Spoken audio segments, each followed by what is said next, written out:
So we're going to have a look at the nature of Elizabeth's monarchy in terms of the government and parliament, and I'm going to just give you an overview of some of the key areas. So as soon as Elizabeth succeeded to the throne in November 1558, she knew she needed to appoint quickly the men who would govern the country.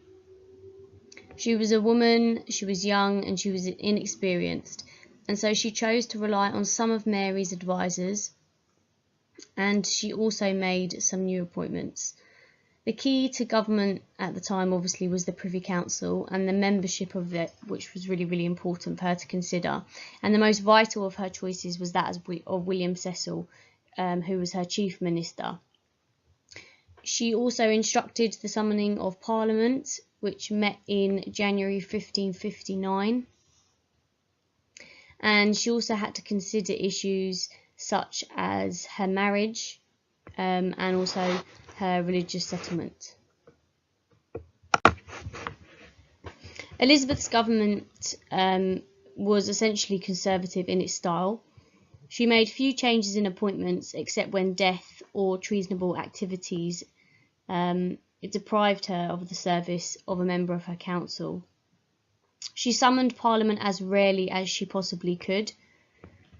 She relied heavily on Lords, Lieutenant and the Justices of Peace for law enforcement. Their positions were largely honorary and carried no salary, but they did carry plenty of status. She used the church, both bishops and parish clergy, in administration and also to preach the virtues of obedience to the royal will.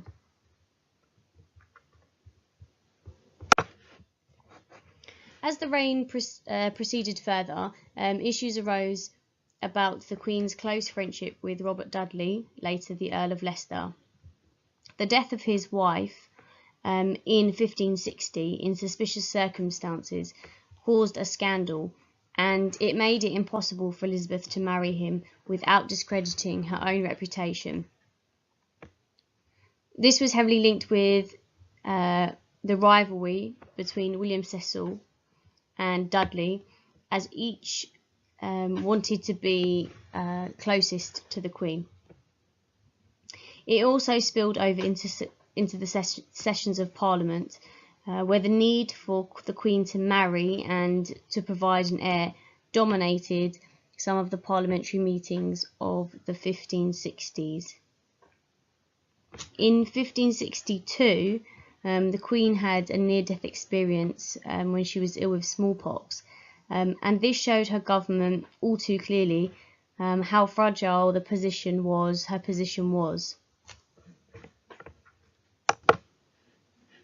The unacknowledged heir was obviously Mary, Queen of Scots, a Roman Catholic with strong French sympathies. If she became Queen, not only would Roman Catholicism be restored, but most of those prominent at court and in the council would be out of favour and lose their positions. So, in other words, there would be a repetition of 1553 with the accession of Mary I, when the Protestant establishment, including Cecil, found themselves out of power and in danger from a very hostile regime.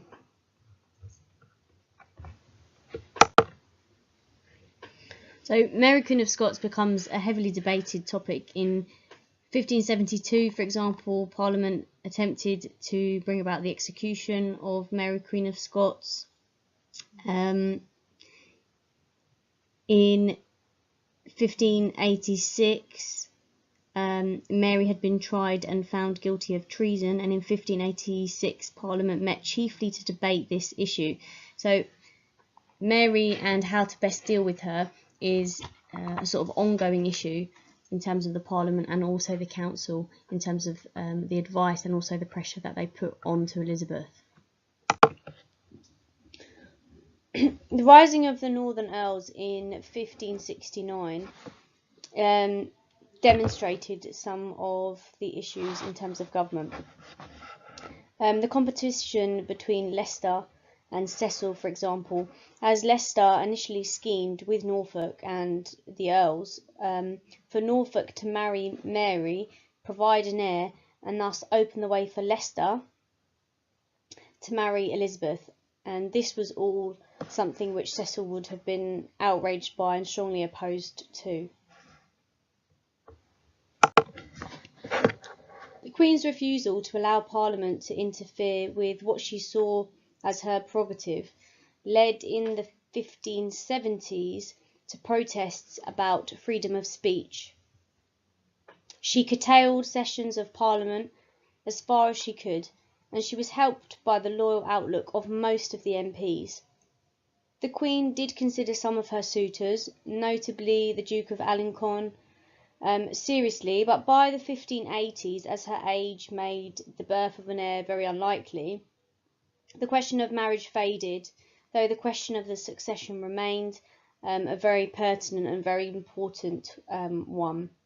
So, although the issue of marriage declines over time, the issue of succession continues.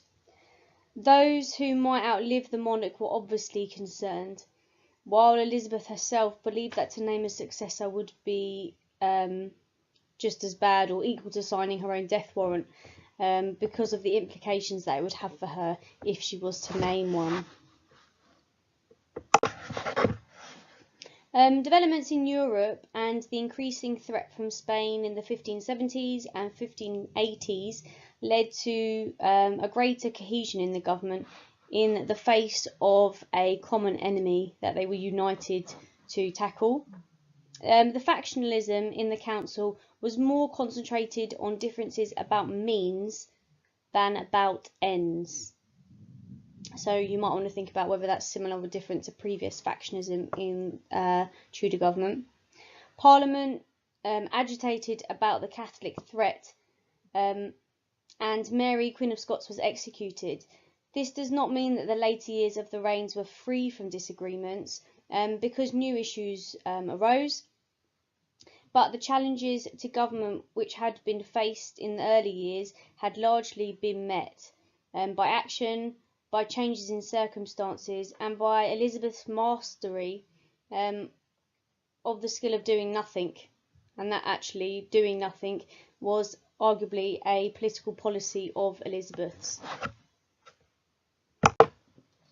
So I've mentioned a few things there in terms of some of the key aspects of government and also linking to the powers of the monarchy. So what I would suggest you do now, after you've taken those notes, is have a look at the previous leaders, the previous monarchs, and think about some of those key concepts, so similarities and differences, and also consider the wider historical context when you're looking at things. So you might want to do notes on style of government, Privy Council, Parliament, key appointments, uprisings or other contenders to the throne, succession or marriage issues and factions, and do a comparison between those with what you've just learned about Elizabeth. Okay, thank you.